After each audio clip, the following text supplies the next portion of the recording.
A cargo vessel eases into a deep water port along Africa's eastern coastline. The cranes rise above it like mechanical sentinels, lifting containers in steady rhythm.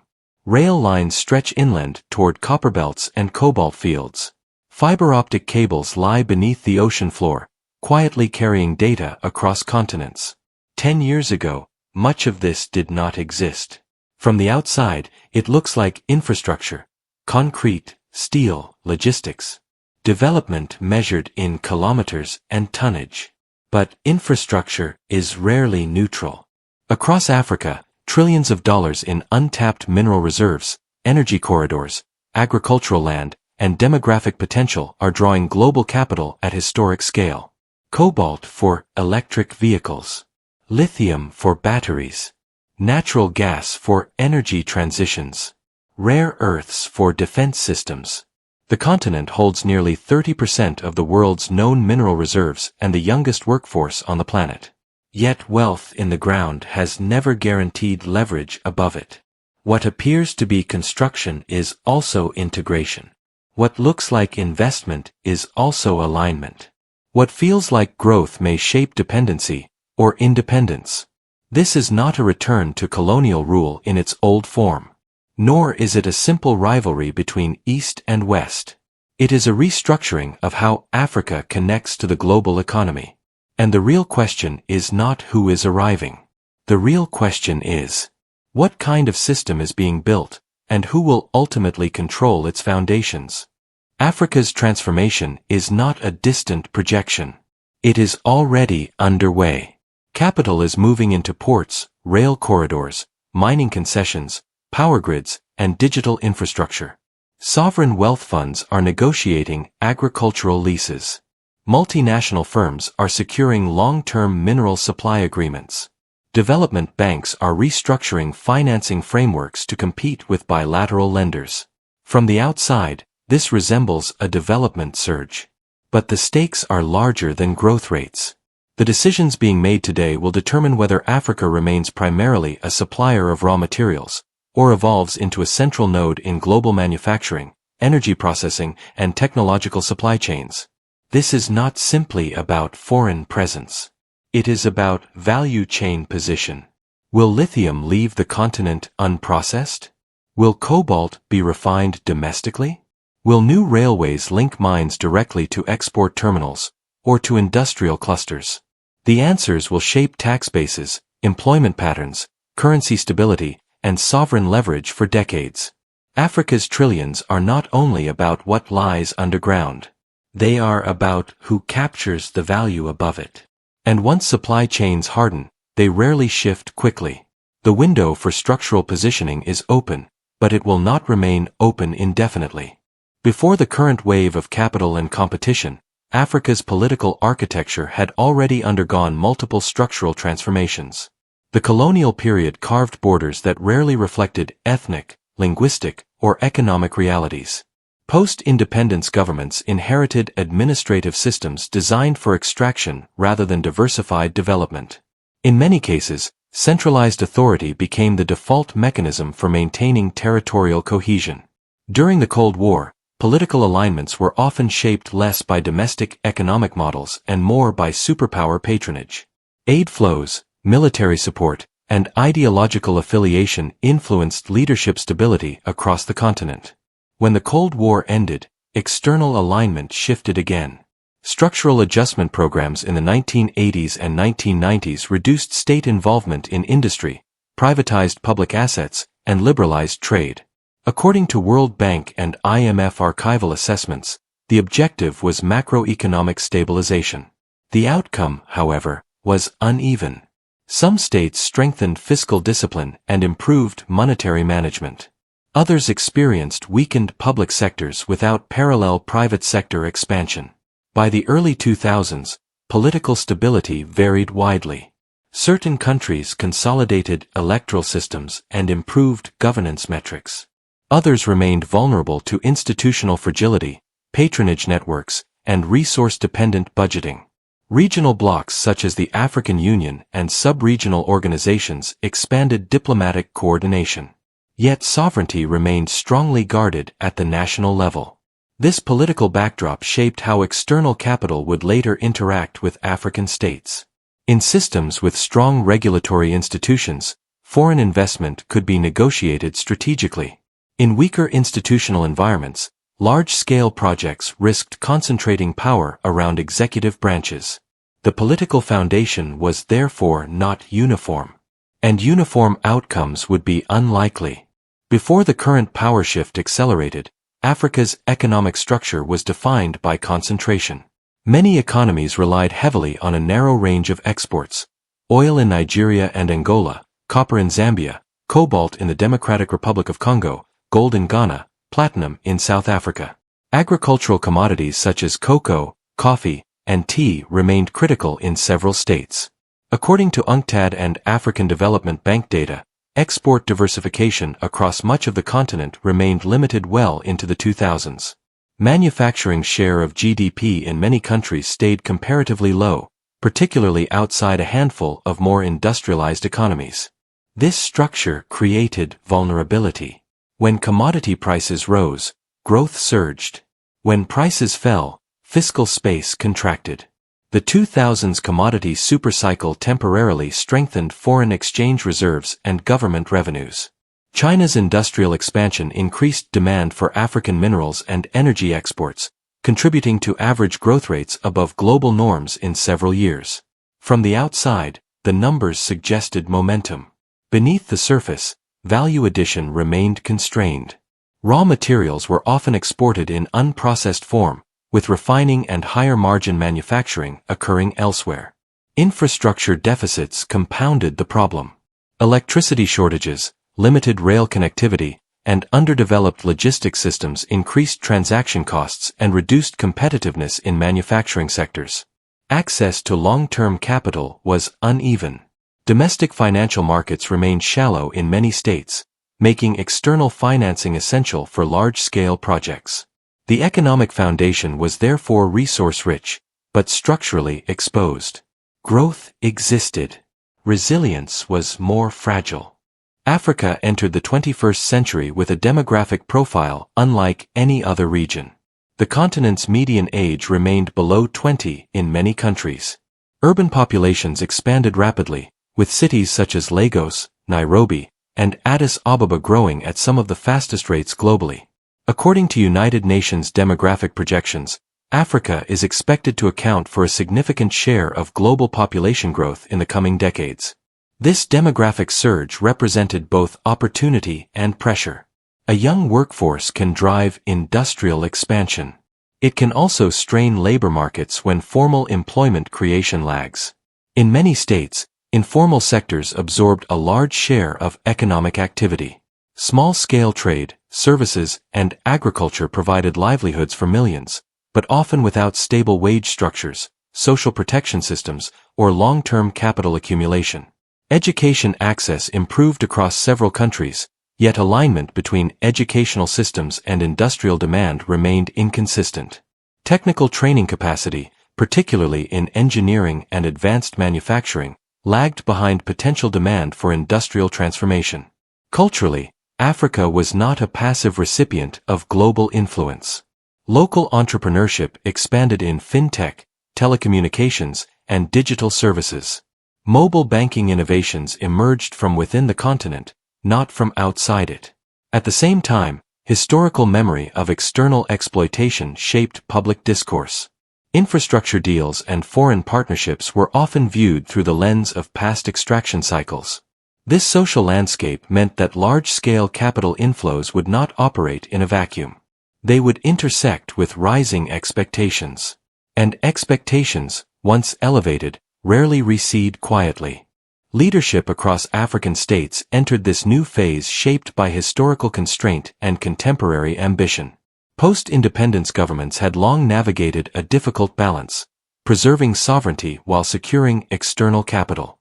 For decades, financing often came with policy conditions, from Cold War alignment to structural adjustment mandates. The emergence of multiple funding sources in the 2000s altered that equation. For the first time in decades, leaders could compare offers. Bilateral loans, multilateral development financing, Gulf sovereign investment, Western development banks, the menu expanded. This shift influenced decision-making psychology. Infrastructure became politically attractive. Large-scale projects delivered visible results within electoral cycles. Ports, highways, industrial parks, and dams symbolized modernization. They signaled momentum.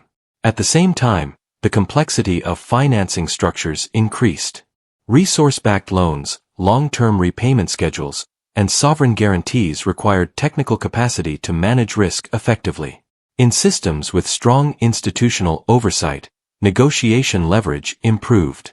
In systems where executive power dominated, decision-making could centralize rapidly around high-profile deals. Leadership incentives therefore intersected with infrastructure scale. Visible growth generated political capital. Long-term fiscal exposure remained less visible. The psychological dynamic was subtle, but consequential. At the turn of the millennium, two global forces converged. First, China's industrial acceleration entered a new phase. Urbanization expanded at historic speed. Steel production surged. Energy demand multiplied. Manufacturing output scaled rapidly to serve global markets. This expansion required vast quantities of copper, iron ore, oil, cobalt, and other strategic materials. Second, Western capital flows into large-scale African infrastructure had slowed. Private lenders viewed long-horizon projects, ports, railways, dams, as high risk relative to returns. Multilateral institutions focused heavily on governance reform and macroeconomic stabilization, often prioritizing policy frameworks over physical infrastructure build-out. A financing gap emerged. African governments needed power generation capacity, transportation corridors, logistics modernization, industrial zones. But domestic capital markets were too shallow to fund these ambitions independently. Commodity prices were rising. African export revenues improved. Yet infrastructure bottlenecks constrained deeper economic transformation. The situation created structural opportunity. China's policy banks and state-owned enterprises stepped into this gap with a distinct model.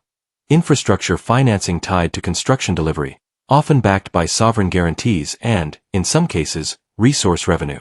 This was not traditional aid. It was strategic capital deployment. And it altered the trajectory of Africa's integration into global supply chains. The structural shift did not occur in a single announcement.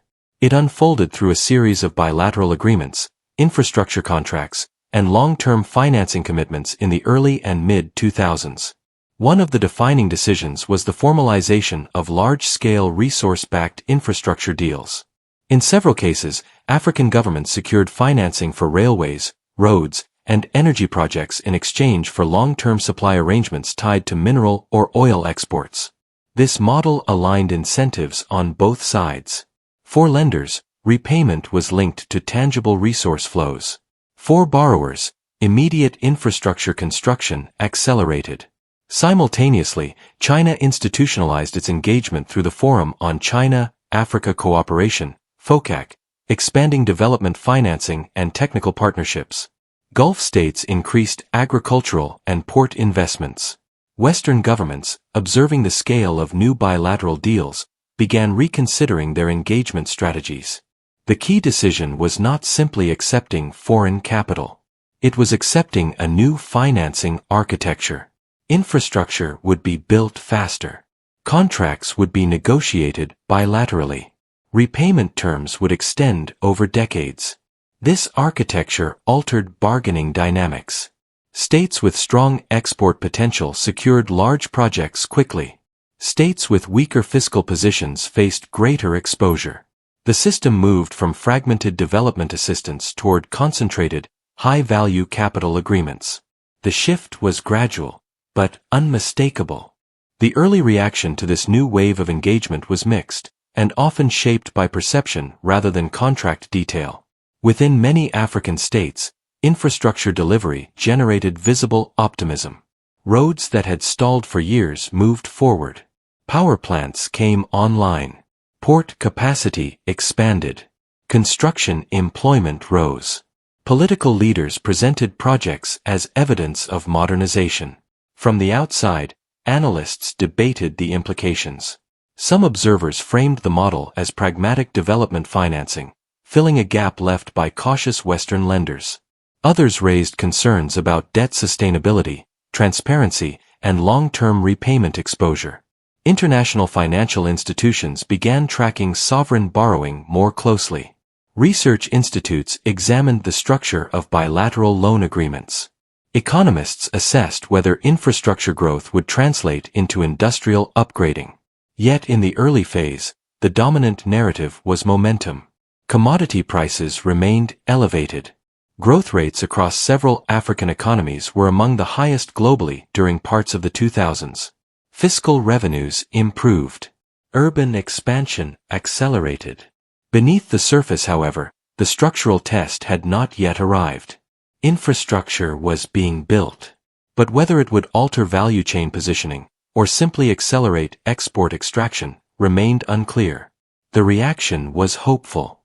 The evaluation was still incomplete. By the early 2010s, the transformation was measurable. New ports expanded container capacity along the East African coast. Rail corridors connected inland mineral regions to maritime terminals. Hydroelectric dams increased national power output. Industrial parks emerged near capital cities. Urban skylines changed. GDP growth figures reinforced the narrative. Several African economies recorded annual growth rates exceeding global averages during the commodity supercycle. Foreign direct investment increased. Construction sectors expanded rapidly. From the outside, it appeared that structural stagnation had given way to momentum. International business forums described Africa as a frontier growth market. Consulting firms projected rising middle-class consumption. Sovereign bond issuances attracted global investors seeking yield. Infrastructure deficits, long considered a binding constraint, were visibly narrowing in some regions. Yet growth figures often reflected commodity exports and capital inflows more than manufacturing diversification. Mining output rose. Oil production expanded. Raw materials continued moving outward at increasing volume. Industrialization remained uneven. In some countries, light manufacturing gained traction.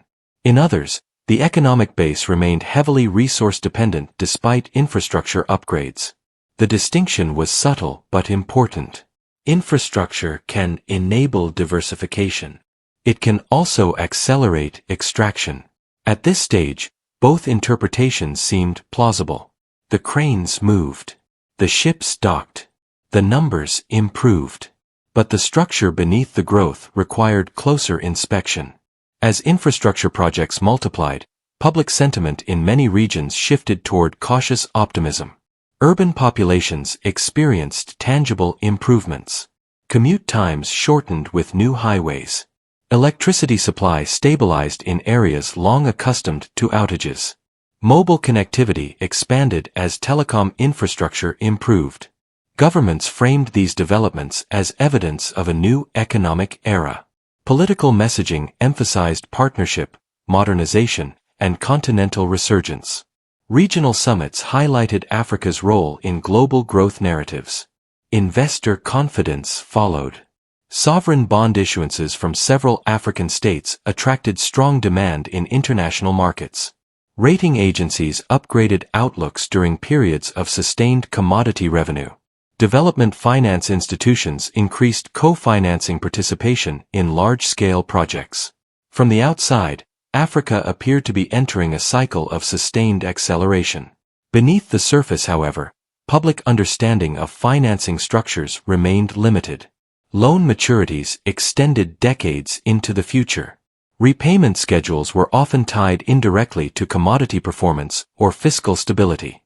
Confidence was driven by visibility. Cranes, bridges, and power grids are concrete symbols. Debt schedules are not. The perception of progress strengthened political legitimacy in the short term. Whether that confidence rested on durable foundations was less immediately clear. Even at the height of optimism, certain indicators suggested structural tension beneath the growth narrative. Commodity concentration remained high across many export profiles. Despite infrastructure expansion, the share of manufactured goods in total exports increased only modestly in several economies. Value addition often continued to occur offshore. Currency exposure also became more visible.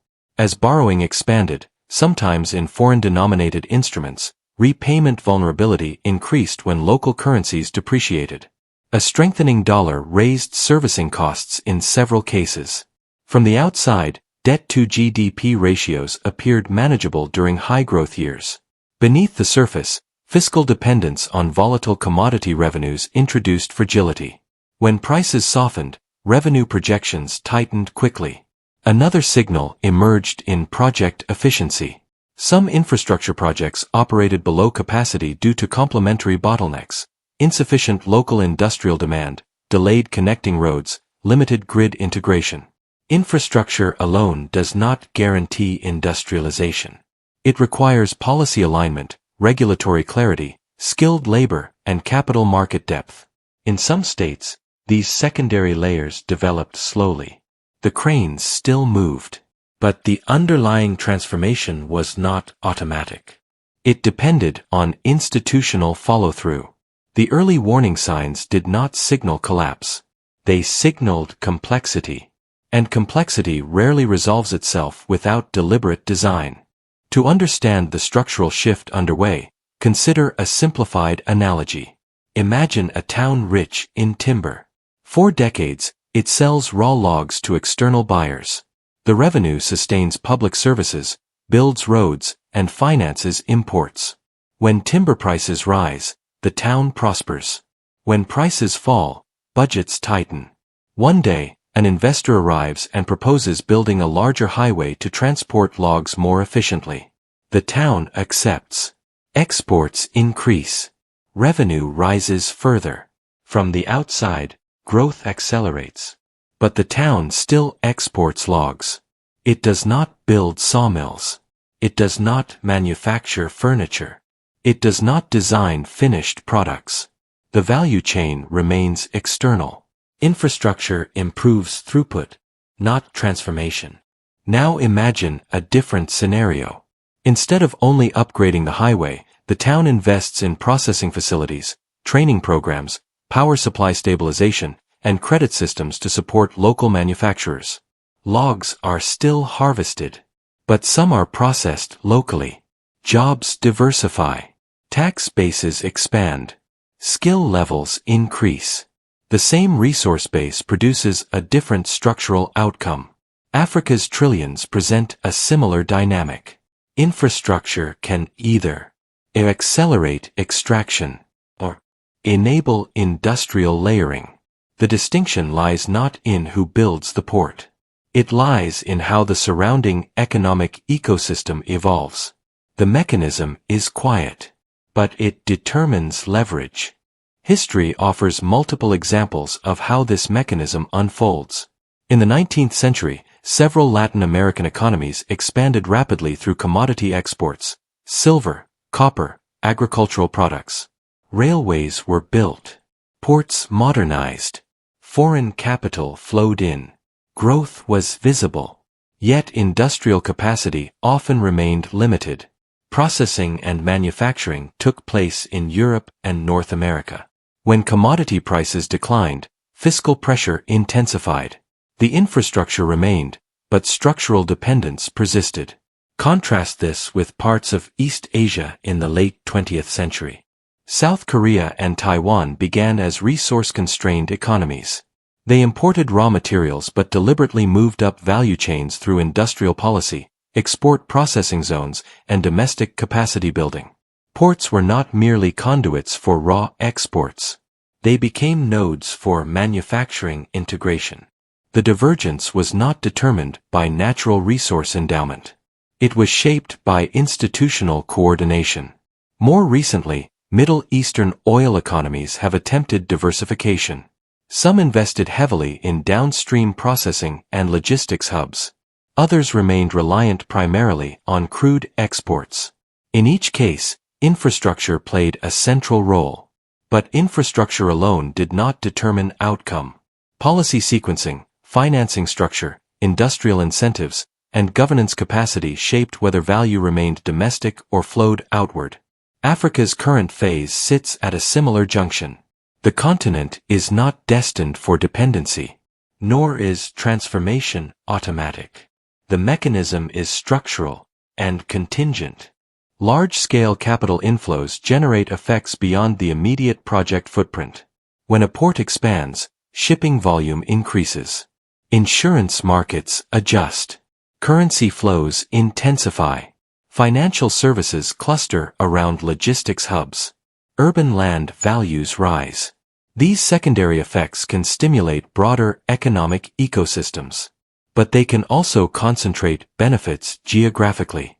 Infrastructure corridors often link extraction zones to export terminals more efficiently than they connect rural populations to domestic markets. Industrial parks may thrive near capital cities while peripheral regions remain underdeveloped.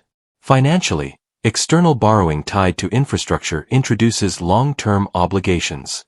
Even when projects are productive, repayment schedules reduce fiscal flexibility during downturns. Governments may prioritize foreign exchange earnings to service debt, reinforcing commodity export orientation. Another secondary effect emerges in bargaining power. When a single lender or construction partner dominates a sector, negotiating leverage can narrow. Conversely, when multiple external actors compete, states can diversify financing sources and renegotiate terms more effectively. Labor markets also shift. Construction booms create short-term employment. Long-term industrial jobs depend on whether downstream industries take root. From the outside, infrastructure signals progress. Beneath the surface, secondary effects determine distribution. Who gains access to new opportunity? Who bears repayment risk? Which sectors expand, and which remain stagnant? The mechanism operates through these layered outcomes. It is not visible in ribbon-cutting ceremonies. It reveals itself over time. When infrastructure expansion aligns primarily with extraction flows, structural distortions can emerge gradually. Revenue concentration around resource exports may strengthen executive authority while weakening incentives for diversified tax systems. Governments reliant on mineral royalties or oil receipts often face less immediate pressure to broaden domestic tax bases, which can slow institutional development. Currency appreciation during commodity booms can also distort competitiveness. A strong export cycle may raise exchange rates, making locally produced manufactured goods less competitive internationally, a phenomenon economists sometimes describe as Dutch disease. In this environment, industrial policy becomes more difficult. Manufacturers face higher input costs, limited access to long-term credit, and competition from cheaper imported goods financed by export revenues. Infrastructure built primarily to move raw materials outward can unintentionally reinforce this pattern. Rail lines and ports function efficiently, but serve a narrow economic purpose. Another distortion appears in debt management. When repayment obligations are tied indirectly to commodity flows, governments may prioritize volume over value addition. Exporting more raw material becomes the easiest route to secure foreign exchange, even if domestic processing would generate higher long-term returns. None of these outcomes are inevitable. They depend on policy response. But when unaddressed, structural distortions accumulate quietly. Growth continues. Infrastructure expands. Yet the underlying economic architecture remains anchored to extraction. And once supply chains solidify around that model, shifting upward in the value chain becomes more complex. Over time, the mechanism begins to reinforce itself. If infrastructure primarily supports extraction, export volumes increase. Higher volumes generate foreign exchange. Foreign exchange services debt. Debt repayment reinforces the need for continued export throughput. The cycle stabilizes around raw output. Investors evaluate future projects based on existing trade patterns. Financial institutions model risk according to established export flows. Industrial planners prioritize sectors already generating revenue. The system becomes path-dependent. Shifting from raw mineral export to domestic refining requires new energy capacity, skilled labor, regulatory clarity, environmental standards, and long-term capital. These layers demand coordination and time.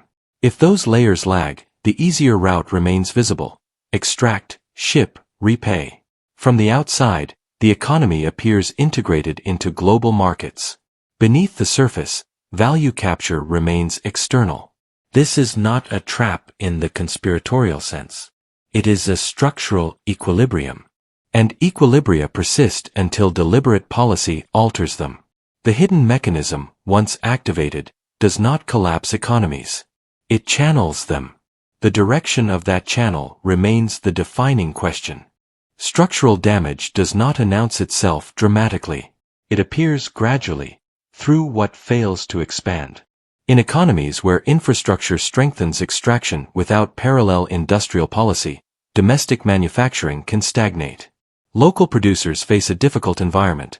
Imported goods may arrive cheaply through improved ports, while currency movements linked to commodity exports reduce export competitiveness. Small and medium-sized manufacturers often struggle first.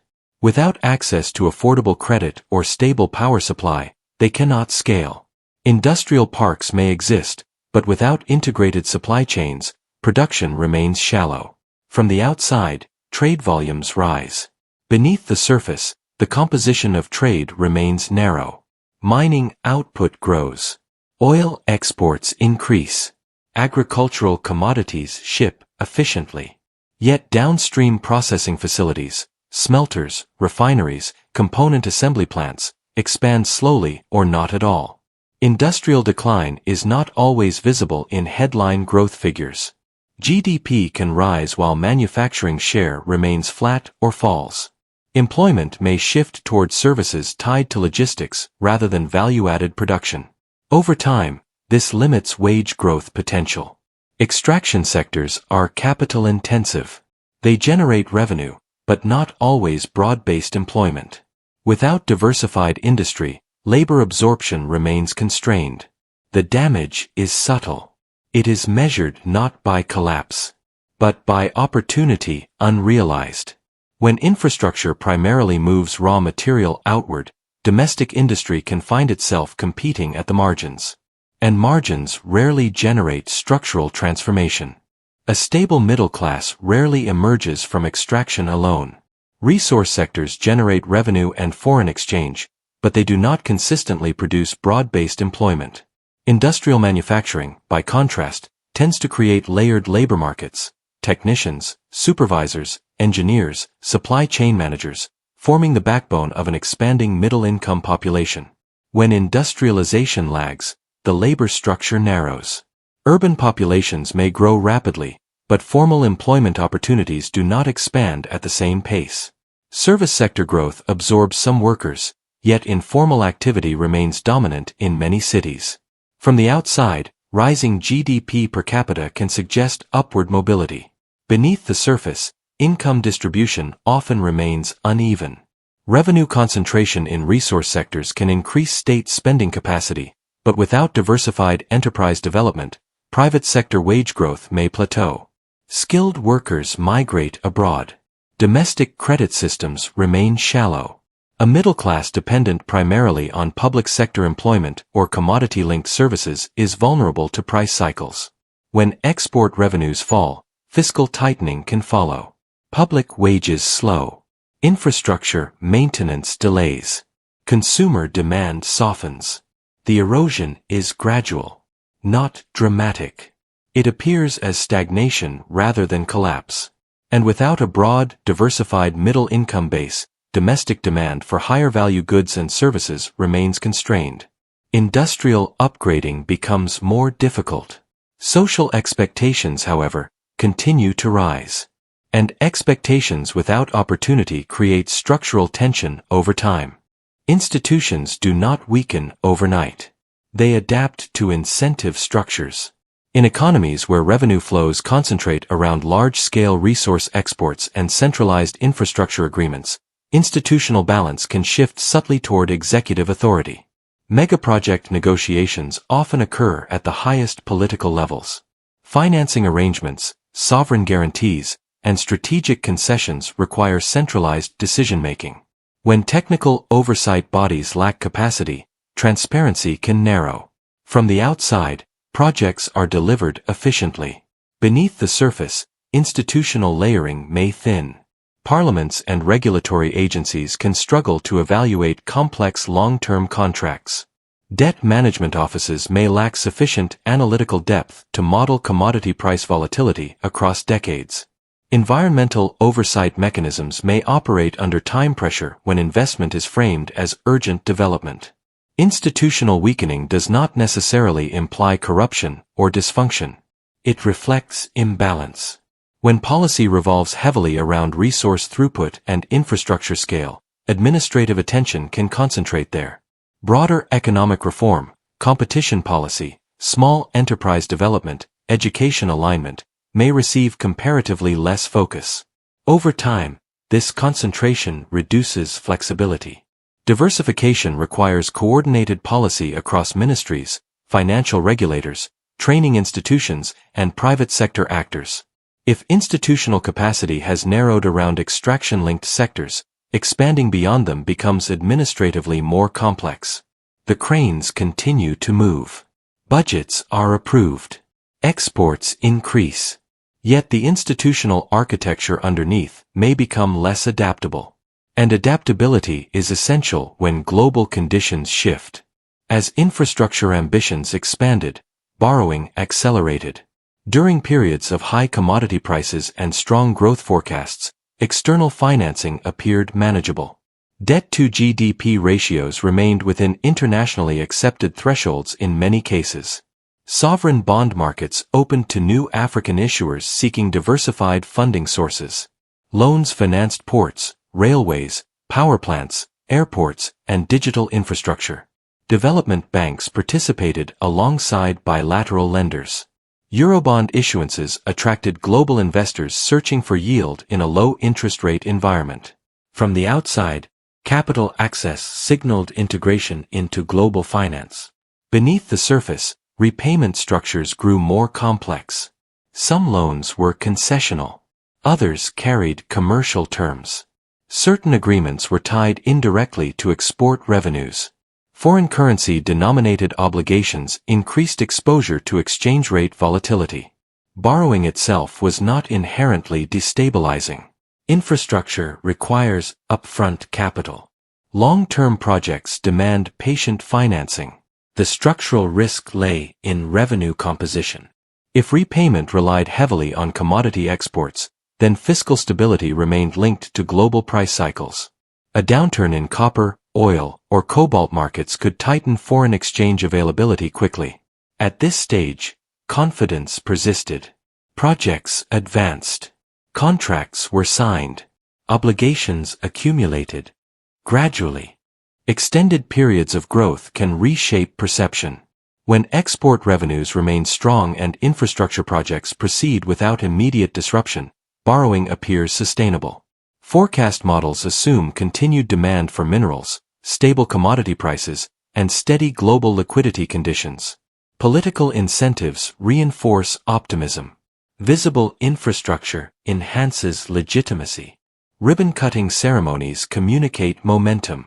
International forums highlight growth narratives. Credit access expands as investor appetite increases. From the outside, the trajectory looks durable. Beneath the surface, assumptions accumulate. Commodity prices are treated as stable baselines rather than volatile variables. Exchange rates are projected conservatively, but not stress-tested against severe shocks. Debt maturity profiles extend into decades where future leadership will inherit repayment responsibilities. Psychological overconfidence rarely stems from recklessness. It grows from repeated success. When projects are completed and early repayments are made on schedule, confidence compounds. Future borrowing becomes easier to justify. In this phase, warning signals appear technical rather than urgent. Debt service ratios inch upward. Fiscal buffers narrow slightly. Currency exposure grows incrementally. Nothing collapses. Nothing freezes. Obligations simply expand. And expansion, once normalized, becomes policy routine. Warning signals rarely arrive as headlines. They appear in budget revisions, in central bank balance sheets, in subtle shifts in bond spreads. As global conditions tightened toward the late 2010s and early 2020s, external vulnerabilities became more visible. Commodity prices fluctuated. Global interest rates began to rise. The cost of rolling over external debt increased. Currency depreciation amplified repayment burdens on foreign-denominated loans. Debt servicing absorbed a larger share of government revenue in several states. Fiscal space narrowed. From the outside, infrastructure remained intact. Ports continued operating. Rail lines functioned. Mines exported. Beneath the surface, cash flow tightened. He stopped paying. In some cases, governments delayed payments to contractors. Public sector wage adjustments slowed. Capital expenditure was reduced to preserve foreign exchange. Contracts froze. Planned expansions were postponed. New borrowing required higher yields. Investors demanded stronger guarantees. Obligations expanded. Debt restructuring discussions emerged in certain economies. Negotiations became more complex where multiple creditors, bilateral, multilateral, private, held exposure. The warnings had been visible in stress tests and fiscal reports. But structural inertia made adjustment difficult. When systems rely heavily on export throughput to maintain financial equilibrium, reducing exposure requires coordinated reform, not incremental budgeting. The debt spiral did not begin with collapse. It began with tightening. The shock did not originate within Africa. It arrived from outside. Global supply chains stalled during the pandemic. Commodity prices swung sharply, first downward, then upward in volatile cycles. Tourism revenues collapsed in several economies heavily dependent on service exports. Remittance flows slowed before stabilizing. At the same time, global interest rates began to rise as inflation accelerated in advanced economies. Capital became more expensive. Risk premiums widened. For African states carrying significant external debt, the timing was difficult. Foreign exchange earnings contracted in some sectors. Debt service obligations remained fixed. Currency depreciation increased repayment costs in domestic terms. From the outside, the crisis appeared global. Beneath the surface, structural exposure determined severity. Countries with diversified export bases and stronger fiscal buffers absorbed the shock more effectively. Those heavily reliant on a narrow commodity profile faced sharper adjustment pressures. Immediate responses focused on liquidity. Emergency financing from multilateral institutions increased. Debt service suspension initiatives provided temporary relief. Fiscal tightening measures were introduced. The cranes did not stop moving everywhere. But confidence tightened. The equilibrium shifted from expansion to stabilization. And stabilization is a different phase entirely.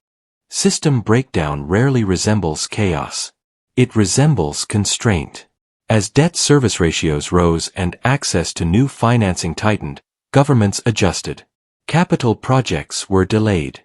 Public investment plans were revised downward. Subsidies were reduced in some cases to preserve fiscal balance. Central banks faced pressure to defend currencies while maintaining liquidity. Foreign exchange reserves declined in certain economies.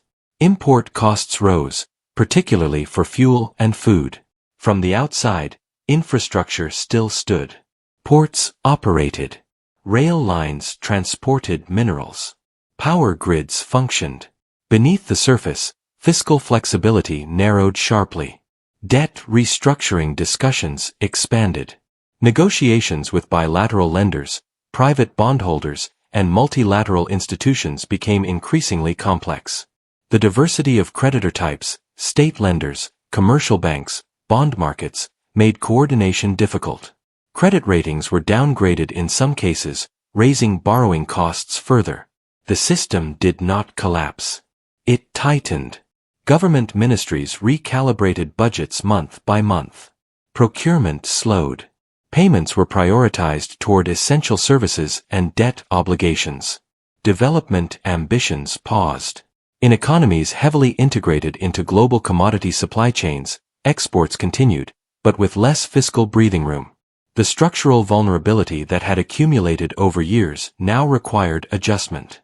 Not dramatic disintegration, but prolonged recalibration. For households, fiscal tightening translated into tangible strain. Fuel prices rose as subsidies were reduced. Food costs increased amid global supply disruptions and currency depreciation. Public sector wage growth slowed. Infrastructure maintenance projects were postponed. Urban youth unemployment, already elevated in several regions, intensified as private sector expansion slowed. Informal work absorbed many, but income stability weakened. From the outside, macroeconomic adjustments appeared technical. Beneath the surface, daily life grew more uncertain. Protests emerged in some countries over cost of living pressures. Political opposition movements highlighted debt exposure and fiscal mismanagement. Governments responded with subsidy recalibration, targeted relief programs, or negotiations for debt restructuring. The crisis phase did not erase infrastructure gains. Ports still functioned. Rail lines still moved minerals. But public perception shifted. Development was no longer defined solely by construction. It was measured by purchasing power. The structural question returned. Was the integration model generating resilient prosperity or cyclical vulnerability? The answer was not uniform across the continent. But the tension was now visible. For workers, the structural model shaped opportunity in uneven ways. In extraction sectors, employment remained limited relative to capital invested. Mining and energy projects generated revenue, but they were technologically intensive and required smaller, specialized labor forces. Construction booms provided temporary employment during infrastructure build-out phases. Once projects were completed, many workers returned to informal sectors or short-term contracts. From the outside, national output figures captured export growth. Beneath the surface, job creation lagged behind demographic expansion. Urban youth populations continued to grow. Education access improved in several countries, yet alignment between skills and industrial demand remained inconsistent. Graduates entered labor markets where formal sector absorption was slow. In regions near major infrastructure corridors, land values rose. Some households benefited from improved connectivity and market access. Others faced displacement as industrial zones expanded or agricultural land was repurposed. Income inequality, already present in many economies, risked widening when growth concentrated around capital-intensive sectors. The human cost did not take the form of visible collapse. It appeared as constrained mobility. Opportunities existed, but not evenly distributed. A young population carries potential. It also carries expectation. When expectation outpaces structural transformation, pressure builds quietly. And quiet pressure accumulates. Economic tightening often reverberates through political systems. When fiscal space narrows and public expectations remain elevated, governments face difficult trade-offs. Subsidies, infrastructure expansion, public wages, and social programs cannot all expand simultaneously under debt constraint. In some cases, political opposition movements framed debt exposure as evidence of strategic miscalculation. Campaign rhetoric shifted towards sovereignty, transparency, and renegotiation of external agreements. Military institutions in certain states gained visibility during periods of instability. Coups in parts of West and Central Africa were shaped by complex domestic factors, governance disputes, security concerns, regional insurgencies, yet economic strain contributed to political fragility in some contexts. From the outside, instability appeared localized. Beneath the surface, structural vulnerability intersected with governance dynamics. Resource-dependent fiscal systems can amplify political tension when revenues contract. Patronage networks weaken when financial inflows slow. Elite bargaining intensifies under fiscal stress. This does not imply that infrastructure partnerships directly caused political change. Causality is rarely singular. But economic architecture influences political equilibrium. When growth broadens opportunity, political systems stabilize. When growth narrows or slows under debt pressure, political recalibration becomes more likely. The power shift therefore extended beyond trade corridors. It touched state legitimacy. The long-term implications of this structural phase are generational. Africa's median age ensures that decisions made today will shape labor markets for decades. Infrastructure corridors, debt obligations, and supply chain alignments extend well beyond current political cycles. If industrial layering deepens, refining, processing, manufacturing, a generation may find diversified career paths emerging from today's projects. If extraction dominance persists, opportunity may remain concentrated, with outward migration increasing as skilled workers seek advancement abroad. From the outside, demographic growth is often described as potential. Beneath the surface, potential requires alignment. Education systems must match industrial demand. Financial markets must support enterprise development. Regulatory institutions must maintain predictability. Debt obligations inherited from one decade can influence fiscal capacity in the next. Budget allocations toward repayment reduce flexibility for education, health, and innovation investment. Generational impact is therefore not defined solely by infrastructure presence. It is defined by institutional sequencing. The cranes signal construction. The classrooms signal transformation. Which receives sustained priority will shape the next chapter. As Africa's strategic relevance intensified, external powers adjusted. China consolidated its position in mineral processing, particularly in refining capacity for cobalt and lithium critical to battery production. Securing upstream supply through long-term contracts aligned with downstream industrial dominance. The United States and European Union responded with supply chain diversification strategies. Policy frameworks such as the EU's Critical Raw Materials Act and U.S. Infrastructure and Energy Transition Initiatives emphasized reducing dependency on concentrated processing hubs. Gulf states expanded their footprint through port acquisitions, logistics hubs, and agricultural investment. Sovereign wealth funds targeted strategic corridors linking Africa to Middle Eastern and Asian trade routes. From the outside, this appeared as geopolitical competition. Beneath the surface, it reflected industrial planning. Electric vehicles, renewable energy grids, semiconductor manufacturing, and defense systems depend on reliable access to critical minerals.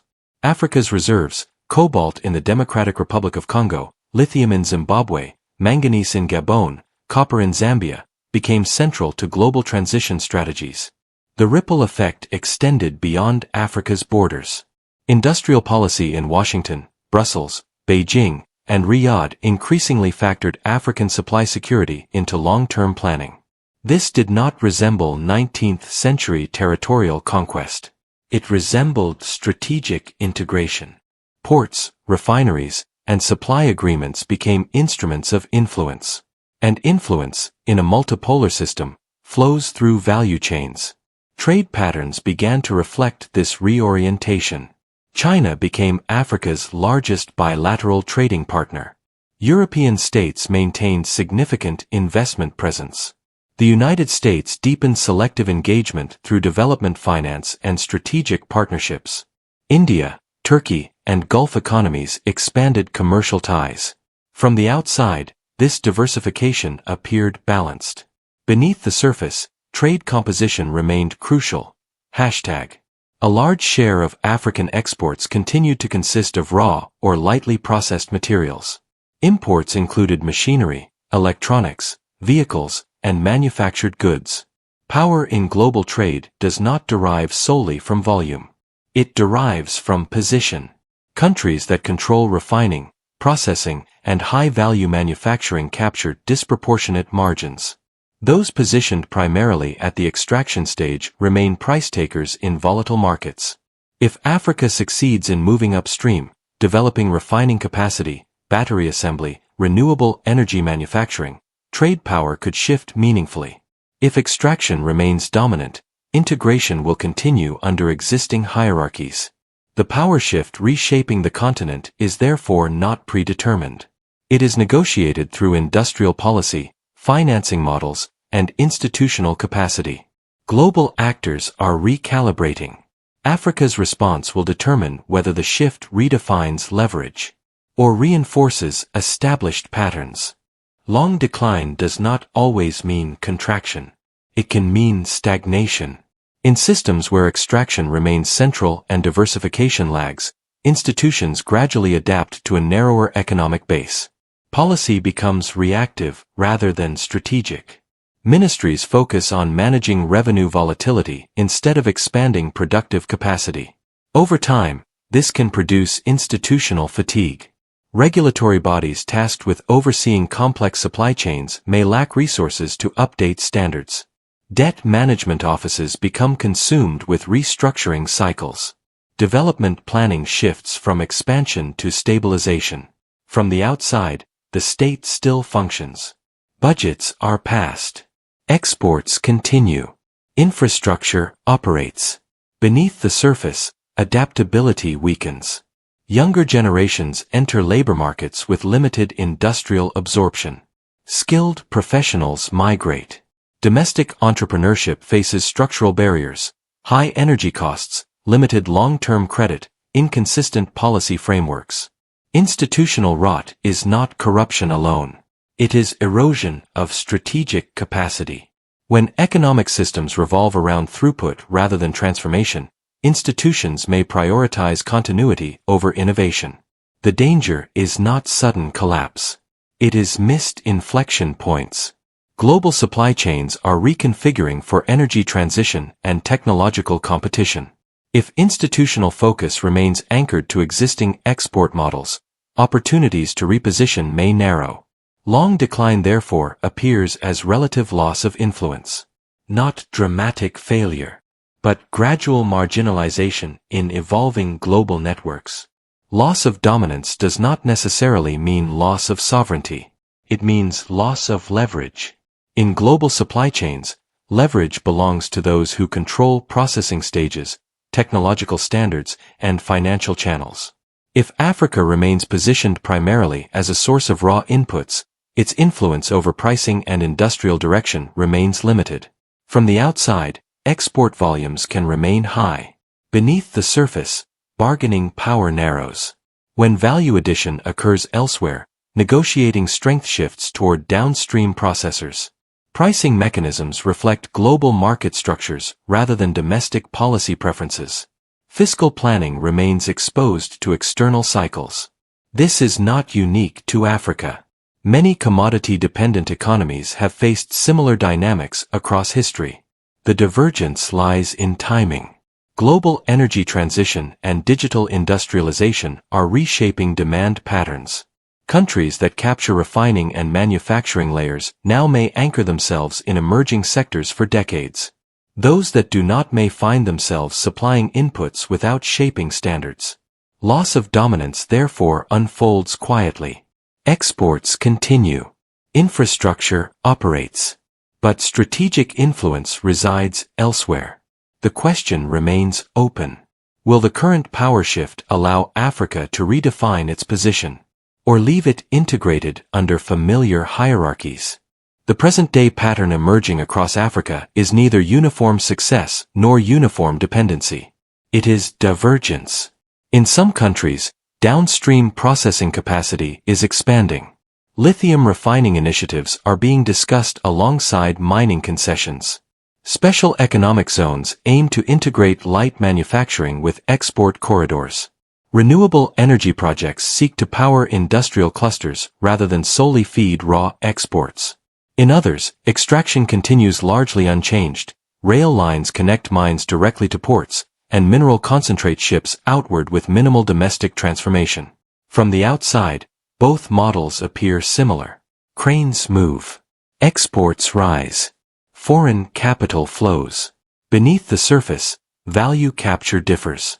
Where processing and industrial layering deepen, domestic supply chains expand. Skilled labor demand increases. Tax bases diversify. Foreign exchange earnings stabilize across more sectors. Where extraction remains dominant, fiscal exposure persists. Growth tracks commodity cycles closely. Domestic enterprise development remains limited. This divergence mirrors earlier global development paths. Some Southeast Asian states leveraged export manufacturing to climb value chains. Certain Latin American economies remained primarily commodity exporters despite infrastructure modernization. The mechanism differs by geography. The structural tension remains familiar. Africa now stands at a comparable inflection point. Infrastructure exists. Capital flows continue. The determining factor is integration depth, not integration speed. Comparative history clarifies the stakes. In the mid-20th century, several Southeast Asian economies began as exporters of primary commodities, rubber, tin, agricultural products. Over time, deliberate industrial policy redirected infrastructure toward export-oriented manufacturing. Ports served not only plantations, but assembly plants. Education systems aligned with industrial strategy. Financial institutions supported domestic enterprise. The transition was gradual, not immediate. But value chain positioning shifted. In contrast, parts of Latin America experienced repeated commodity booms tied to global demand cycles. Railways and ports expanded. Revenue surged. Yet manufacturing diversification often struggled against currency appreciation, policy inconsistency, and institutional fragmentation.